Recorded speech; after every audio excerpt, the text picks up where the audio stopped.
reproduction of this content is not allowed without the express written consent of EBH Fitness, LLC.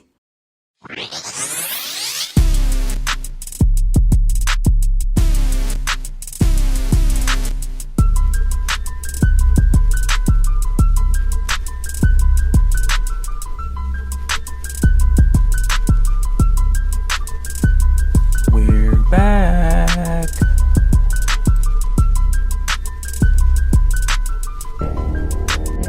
Everyone, welcome to the Week 10 walkthrough. Yeah, your boy's back. COVID almost got your boy, but I'm back. We're gonna go through the walkthrough. Wednesday walkthrough, and like every week, I mean, it's that 6 a.m. like it's district play time now, so it's a slugfest all over the city. All up and down, and looks like the troop has they've kind of locked things down now. Yeah, they have.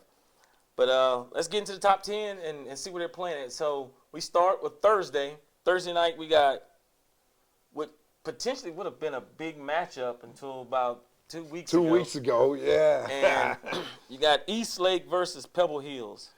Yeah, it was probably going to be a really competitive game a few weeks ago, but looks like Pebble Hills is on a roll. They done found their stride.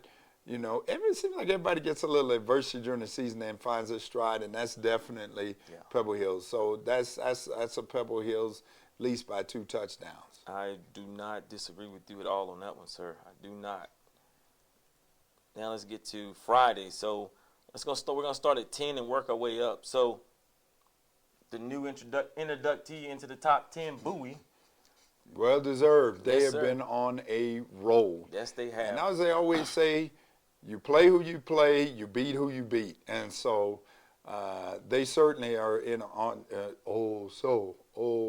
them big Bears, man, they've been doing their thing. Yes, sir. So Bowie takes on Austin, 7 p.m. Should be a good game.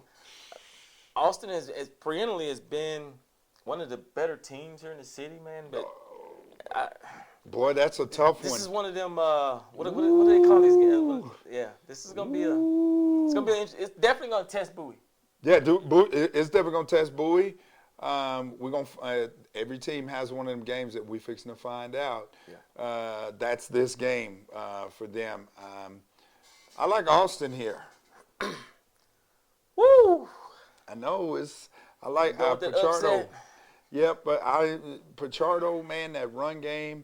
They got the young freshman phenom Sal Duarte who's killing it, and so Austin does what they do. They run the ball. They got great blocking. They're going to get after you. So I'm going with Bowie. all right, there we I'm go. going with Bowie. I got the lead. I'm going with the Bears. Next up, we got number 7 Montwood versus El Dorado. Montwood. Man, I'm taking sleep. Montwood. Yeah, I'm going to go to sleep. I'm gonna take Montwood I'm going to go to sleep. Montwood. Then you got Horizon versus Bel Air. I'm going with Bel Air. Yes. Some people would say, I heard somebody a couple of days ago talking about, it's a classic trap game. See what happened against Isleta. Bel Air learned this lesson against Isleta, and they're going to come out all guns blazing. Oh, yeah. They are hit that game last week. We didn't get to talk about it, but that game last week was a game changer for the 2024 class. Now they got. Now let me ask a question. Yeah. Is that the first time they ever beat Park? In the last 5 years, yes. No, I'm saying that class. Oh no! When they beat them in 7th grade. No. I'm talking in high school. Yes, it is the first time. Okay. Wait. The 24 class? Yeah. They beat them as freshmen because they won the district title as freshmen. Okay. And sophomores, I don't think they played sophomore because of COVID. And then junior year, we saw what happened. Okay. But if you go back to middle school, they'd beat them 7th, 8th, 9th, like that. So the word for them was, we always beat Parkland. That was the mindset. And the game ended up being closer than what some people thought, but Bel Air was up by 11 and found a way to make it work. Yeah. So yeah, we like Bel Air to beat Horizon, and DeJuan Smith is developing a program over there, and he just needs to continue the course and continue to get better. Definitely. Now, next up, we got Jefferson versus Kenyon Teal. I'm going with Kenyon Teal. I'm gonna go to sleep again. Okay, yeah, that's kind of Teal. And then you got number 2, Del Valle versus Isleta. I don't see this as a trap game at all. No, it ain't a trap game. Del Valle is gonna beat them by 4 or 5 touchdowns, 6 touchdowns. 5 touchdowns. Okay. Yeah, I don't see this as a trap Isleta's game at going all. to try and they're going to do the same thing they did against Bel Air, hold that ball and try not to give Del Valle the ball very much. The difference is the run game that Del Valle has is much different than the one at Bel Air. So they're definitely going to. Now it's Archuleta probably is going to get more of the reps. We know that Quadis is kept. There's some an injury that's behind the scenes that we'll see how all that works out on that team over there. So don't be surprised if they try to get that thing over early and then get a lot of other people in that game. And then you got number 9 Franklin versus number 1 Eastwood. Now, Two weeks ago, I was going to say it might be. 2 weeks ago, I would have been, oh man, this is. But the way Pebble Hills went over to Franklin and took them behind the woodshed, that 56-14, yeah, I was like, okay, so, maybe we got a little excited when they pulled off an upset. And I was like, hey, and then turned right back around, and the pumpkin 12 o'clock, hit 12 o'clock, and, I mean, good Lord. So, no, I like Eastwood, and I think they want to solidify their title on their home field. Yeah. Yep, I think they want to celebrate on that home field. I mean, the district title is pretty much locked up anyway, but outright, they already got a tie for the district title, but this is going to be outright, and it's over. So I think they really want to celebrate on their own home field. Yeah, I agree with you. I don't see Franklin winning this game. No, I don't either. And live and in concert, Jeffrey Smith. Billboard Magazine's #1 smooth jazz guitarist, Jeffrey Smith will be bringing his smooth jazz hit music to the New Year's Eve party like never before. It's all happening at the Skyline Entertainment Center, 4201 Skyline Avenue, El Paso, Texas, December 31st. Doors open at 7 p.m. Show starts at 9 p.m. sharp. Bubbling champagne, dinner, great DJ music, dynamic dance floor with good people like you and more to bring in 2024. Please don't miss out. To get your tickets for this grand affair, dial 915-241-6457.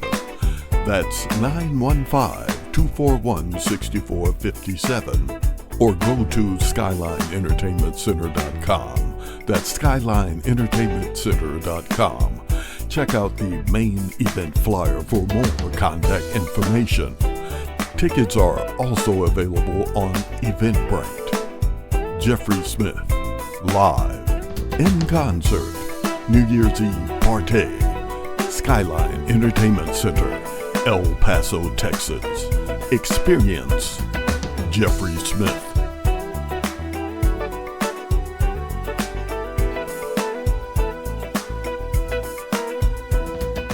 just looking at some of those picks, I know we didn't talk about Chapin. They're going to blow somebody out. Andrew's going to blow somebody out. But it's to the point now where 1-5A is pretty much locked up. Canatio, because they beat, beat Chapin. We didn't get to talk about it last week. 1-6A is now pretty much locked up. So that leaves us with 1-5A.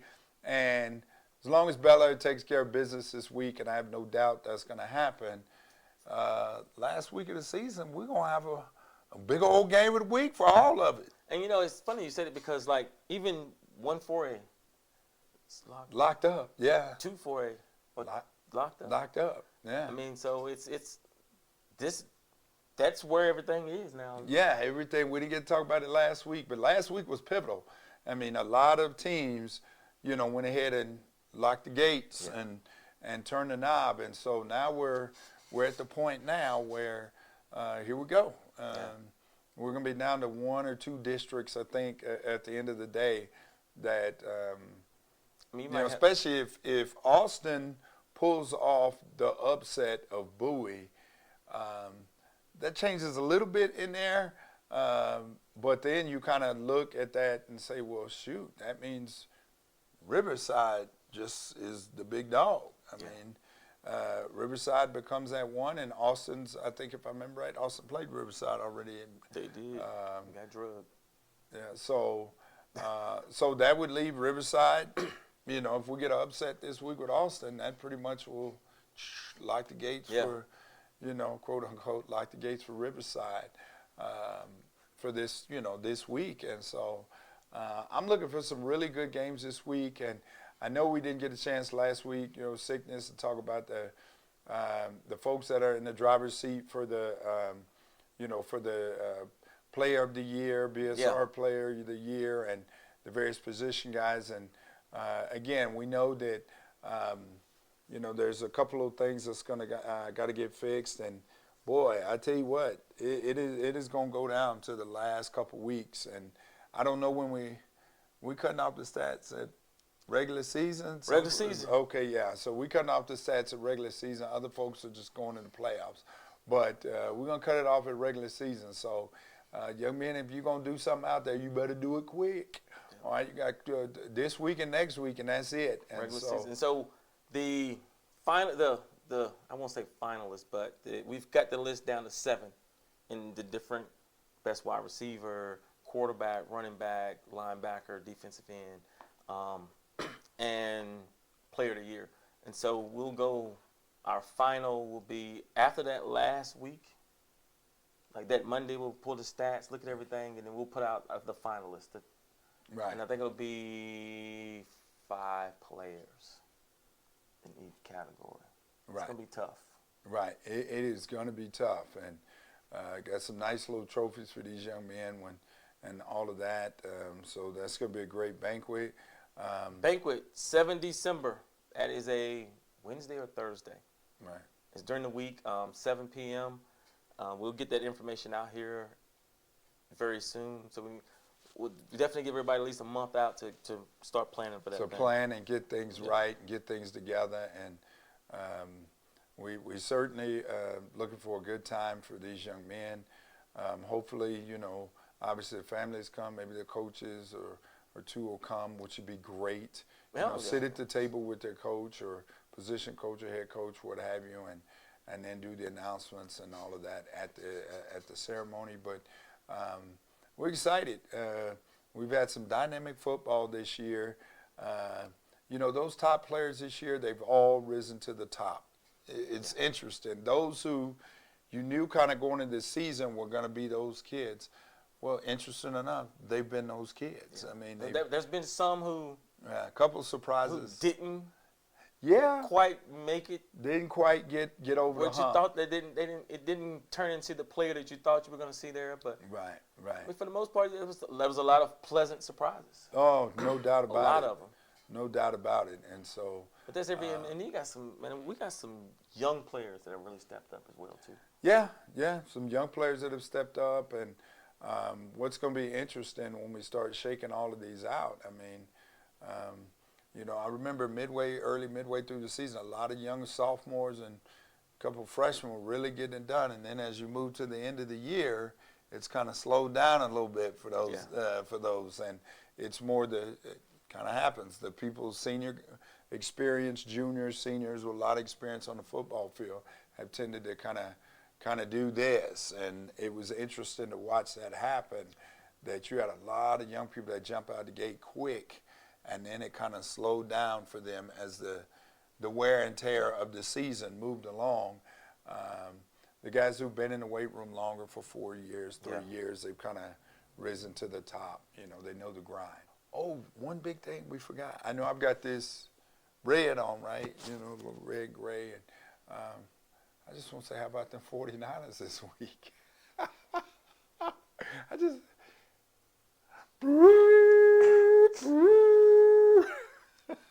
So we did not get to come back here last week. And we done lost 2 in a row. Yeah, That's fine. It's a long season. I was really surprised at those Vikings, though. But anyway, It's a long season, man. It's a long season. Yeah. You know, it's a long season. Yeah. It only matters when the postseason starts. There you go. Got to get to the postseason healthy. Yeah, absolutely. That's the focus. Get to the postseason healthy. You know, one thing I'd like to mention before we close up is, you know, as we go into the playoffs, it'd be nice to hit a playoff show. Got to do a playoff show that first week when all of them are going by district games and all of that. That'd be a lot of fun. I mean, We'll see who have us. We have to find out who have us, man. yeah, I mean that'd be a lot of fun. I mean, they would bring a couple coaches in. They got games in the by district.